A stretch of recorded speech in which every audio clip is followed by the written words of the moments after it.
Good evening everyone! Ipapakita ko sa inyo kung paano ko lutuin tong maliliit na isda. So, kinoat ko po siya ng egg yolk. Kumuha ko dyan ng isa kasi mag-i-steam ako ngayon. So, kinokot ko siya. So, yung arena ko, nilagyan ko ng paminta. Gamit ko ay cornstarch. Nilagyan ko paminta, chicken powder, asin, and then ito na siya. Yan, i-coat natin dito. Tapos, magpainit tayo ng mantika. Yan, nagpapainit na ako. Medyo malakas na.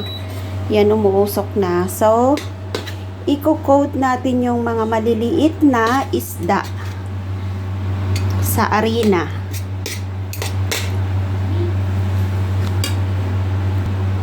So, gamit tayo ng chopstick para ikot natin yung ating maliliit na isda para ma-coat sa arena.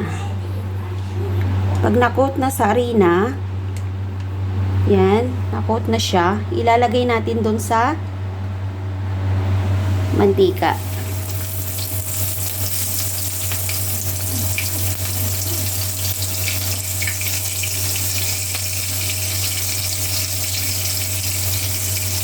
Para maging crispy. So, ganyan po yung pagluto ko ng isda na maliliit sa Hong Kong. Pinokot ko talaga sa mantika, sa itlog. Oh, di ba? Sarap.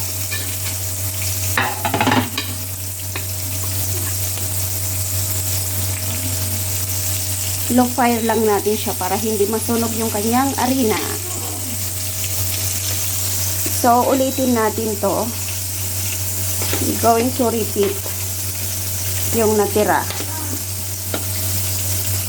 So, ganyan lang kasimple.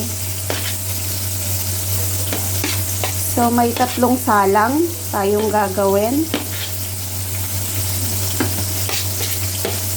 Sakto lang yung itlog. Isang egg yolk yung ginamit ko.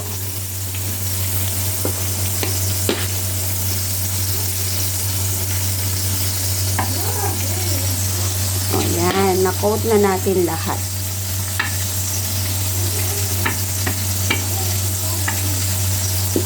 Ilagay natin ito. So, ganyan lang kasimple. Sana po ay may natutunan kayo sa ating pagluluto ng maliliit na isda. Ito, kinakain na lahat to. Wala nang tatanggaling tinik kasi yung tinik niya malambot. So, medyo i-crispy lang natin para makain lahat. Yan, paborito nila amo to. Kaya lang mahirap siyang gawin. Hindi siya pang madali ang ulam. Kaya naluluto ko to pag hindi ako busy. Pero pag busy kami sa labas ng alaga ko, hanggang bake lang kami. So, ganyan lang kasimple, di ba? Na-coat na natin lahat. So, hintayin na lang natin maluto. So, try natin kung crispy na. Ayan, medyo, nagba-brown.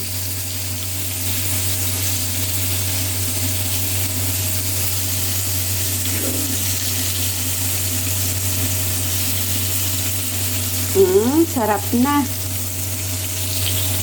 Diba?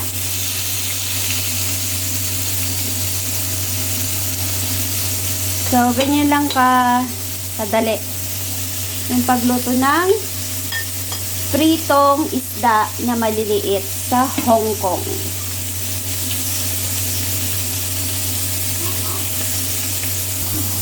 So, meron pa tayong isang salang.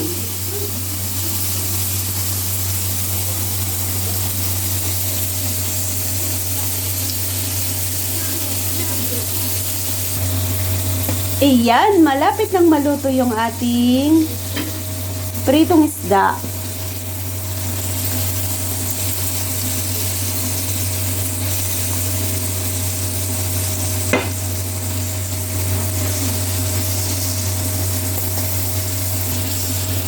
Yan, ready na yung mga iba. So, tanggalin natin. O, di ba ang sarap? crispy na yung niluto nating maliliit na isda. So, salang natin yung last.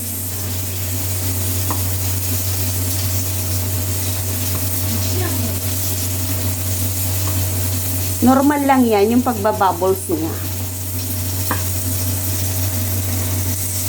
So, yan na yung last.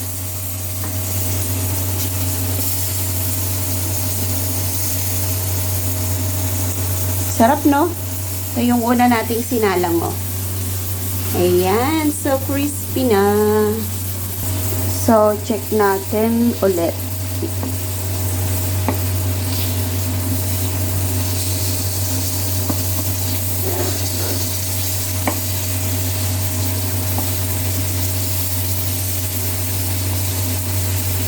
Oh, 'di ba?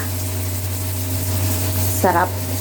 Sarap nito. Ang dami niyang itlog sa loob. Yung isda na to, ang daming itlog sa loob. So, luto na tong isa. Tanggalin natin.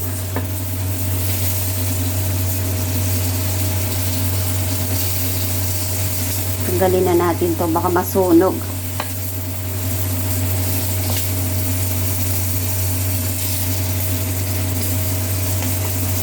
Ayan, na lang isang salang, last na yan. Bango. Ang bango, bango. So, yan na siya, oh. Oh, ang dami nating naluto, no?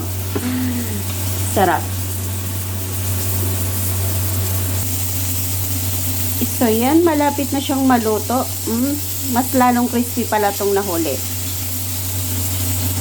Ayan, oh. Diba? Sarap ng ating isda. Tingnan ko nga ito, baka sunog na. Yan, tanggalin na natin yung iba.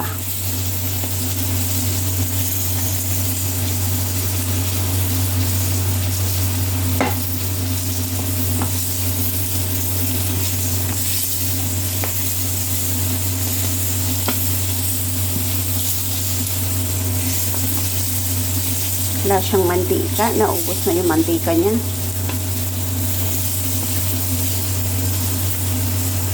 So, yan na yung prinito natin. Off na natin to. Okay na siya. So, tanggalin ko na lahat.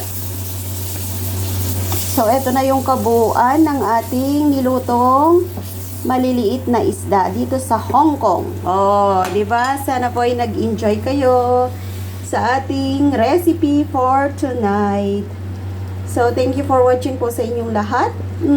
Sarap ng ating ulam. Bye!